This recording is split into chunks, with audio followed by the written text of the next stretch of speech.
దేశవ్యాప్తంగా HPV vaccine పంపిణీ కార్యక్రమం విజయవంతంగా కొనసాగుతుంది. ఇందులో భాగంగా కొండాపురం ప్రాథమిక ఆరోగ్య కేంద్రంలో ఉచిత హెచ్పీవీ వ్యాక్సిన్ పంపిణీ కార్యక్రమం ప్రారంభమైంది.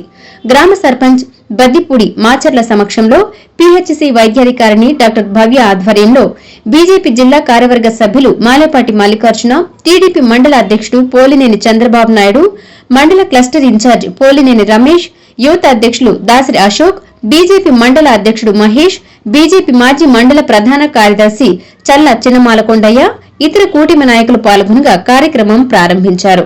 15 సంవత్సరాలలోపు ఆడపిల్లలకు ఈ హెచ్పీవీ వ్యాక్సిన్ చాలా అవసరమని, 3 నెలల పాటు కొనసాగే ఈ కార్యక్రమాన్ని వినియోగించుకోవాలని వైద్యాధికారులు కోరారు.